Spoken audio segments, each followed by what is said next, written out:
Yo, what's good with you?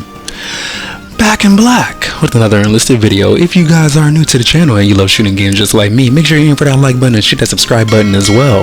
It'll help you find better teammates and improve skill-based matchmaking. At least I hope so. Playing off of my last video, and basically because it's around the new year time, and that's basically where I just start thinking of a lot of ideas or things that I would want to see for the game of Enlisted going forward in the future. I guess another thing I would like to see for the year of 2026 is I would like to see this game expand on the amount of factions available to play as, and there's a couple of reasons that I think this would also be a net positive to the game of Enlisted, so let's go ahead and get into it. So while I was playing or getting this gameplay that you are watching right now, my train of thought was going as follows. Now that the Far Eastern update is here and Russia is finally fighting Japan, you can see that every faction in the game is now fighting two other factions. Now that we have that kind of parity, I feel that 2026 would be a great year for the developers to focus on the expansion or addition of more factions in the game to fight for. There's two reasons for this I guess, well, there's a lot more, but the two main reasons is one, that I'm a veteran player and most of the stuff that I want in the tech tree I already have unlocked. That said, if you add more factions to the game, that would give me more stuff to grind for, even if a little bit. Easy thing that they could do is separate Italy and separate Great Britain from their respective factions that they are in currently. If they have their own factions, I feel that that would give the game a lot more longevity as far as again, giving you stuff to grind for. And even if there is some repeat weapons, that wouldn't necessarily be a problem because you could still flesh out their arsenal respective to what they had at the time period. And of course, this game does take the liberty of adding a lot of experimentals as well. Not that that necessarily has to be in the tech tree. And I'm sure a lot of you would say that the tech tree would be limited for a lot of the sub-nations that they would end up adding in the game, but I would argue to you that that wouldn't necessarily be a problem. Even if Italy, for example, was limited to BR3 or BR4, that would still give you a lot of content to grind for, and it would give a lot of new players, I guess. I don't know if it would necessarily be considered overwhelming, but if anybody is a history buff and loves World War II shooting games in general, I feel like that would be a lot of or more of a more the merrier kind of feeling, more so than this is too much to grind for kind of thing. So that is my 2 cents on that, even if a nation is limited to like BR2 or BR3 as far as their arsenal is concerned in real life.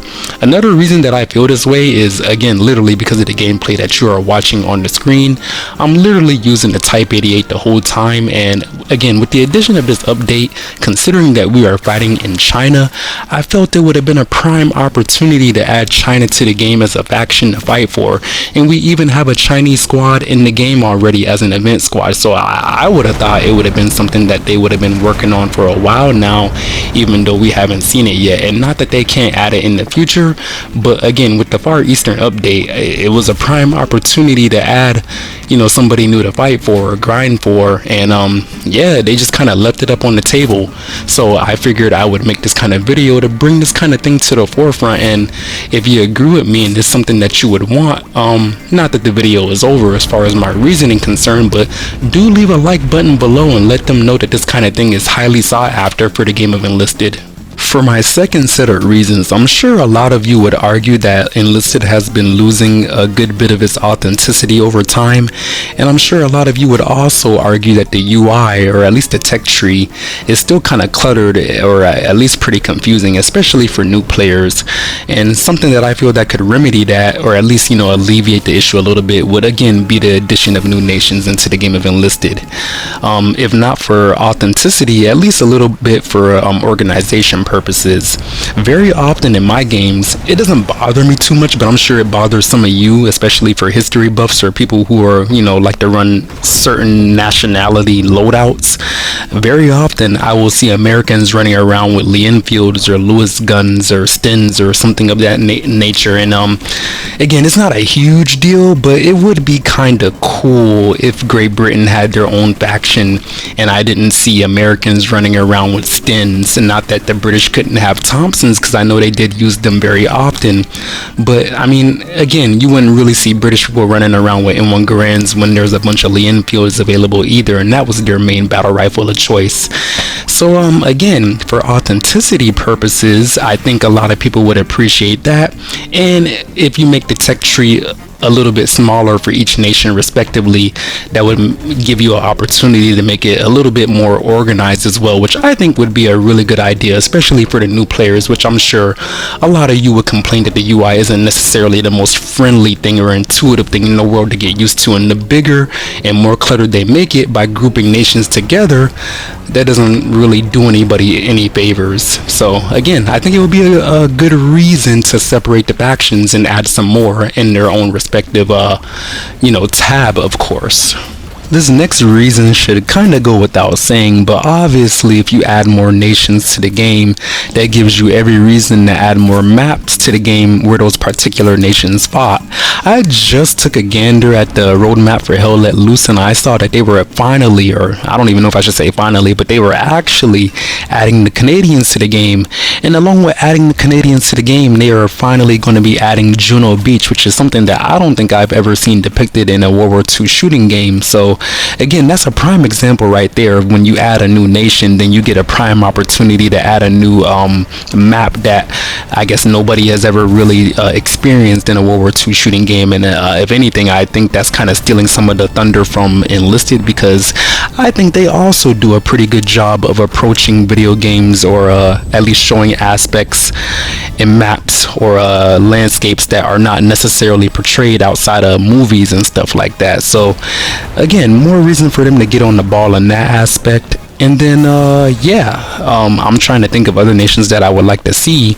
If not Canadians, it would also be a good idea to add the Finnish, and it would also be a good idea to add the Polish as sub-factions as well.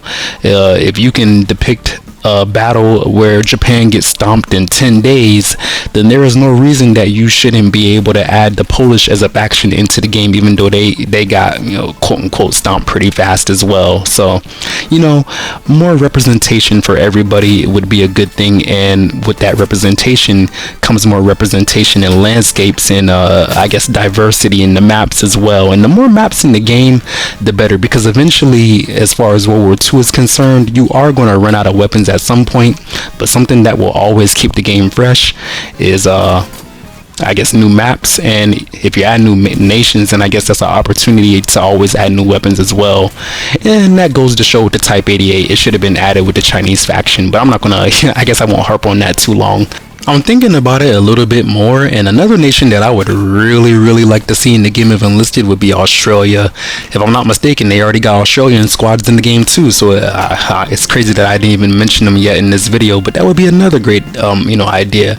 And not for nothing, I did hop on Google real quick, and I just Googled like how many nations are in War Thunder, and they say War Thunder features 10 major tech tree nations: USA, USSR/Russia, Germany, UK, Japan, China, Italy, France, Sweden, and Israel, but includes dozens of vehicles from other nations like Finland, Canada, Poland, and Hungary, each as either sub-trees or premium event vehicles, bringing the total representation to over 30 countries, with a vast collection of unique vehicles. So if War Thunder can have that many nations and sub-nations, again, the whole point of this video, we need sub-nations, or at least separating the ones that are already in the game, then I don't see why they haven't done that yet in Enlisted. I don't know if they were just trying to keep the players pulled together a little bit more, but if I'm not mistaken, it has been increasing over time. So again, I'm hoping for future reference that we can see some more nations in the game, because at the rate that they are adding new weapons and vehicles to the tech tree, I am liable to unlock it just using the stored up XP that I already had from copious days and weeks of grinding the same 4 nations that have already been in the game for a copious amount of time. So something a little new and something a little fresh would be great for the game, in my humble opinion. And again, it would be a great opportunity to expand on where you take the game as far as maps are concerned, and I think that would just increase the longevity of the game. And if you are increasing the lifespan of the game, then you can decrease the doom and gloom that is seen recently online. Not that people have been hating the Far Eastern update, but it hasn't been necessarily renowned as the greatest thing in the world. More so something in the middle, like maybe a 5, a 6, or a 7 at the most.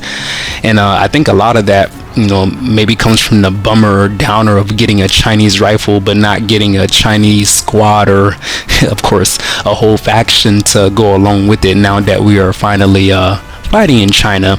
And not for nothing, again, you could have included Russia fighting Japan, but you also could have added China as a faction, and it would have been all honky-dory, I feel like, in my humble opinion.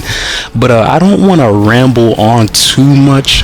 For me to talk for 15 minutes about just adding more nations to the game is already a lot in itself, and I'm already at 11 minutes, and I don't want to ramble too much. But what I did want to ask before I get out of here is, aside from the reasons that I have listed in this video, do you guys have any other reasons that you would want to see more nations added to the game of Enlisted?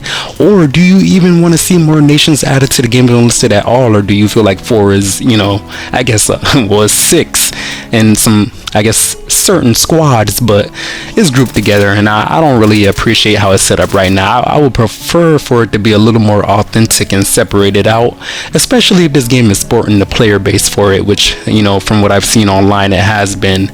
But yeah, like I was saying, if you guys have any other reasons that you would want to see more nations added to the game that I did not list, let me know down there in the comment section, or better yet, as a counter argument, if you feel like the game is fine the way it is and you wouldn't want to add more nations to grind for and have their own separate tech tree, let me know why you would want, I guess, why you would want to keep it the same.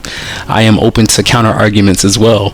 But other than that, just a little bit of Type 88 gameplay. I hope you guys enjoyed it. I was getting smacked in the beginning, but we finally pulled it together at the end, which is surprising. I thought we were going to lose this one pretty handily, but that's why it's never a good idea to quit, and it's always a good idea to try a little bit harder to get that W in this game.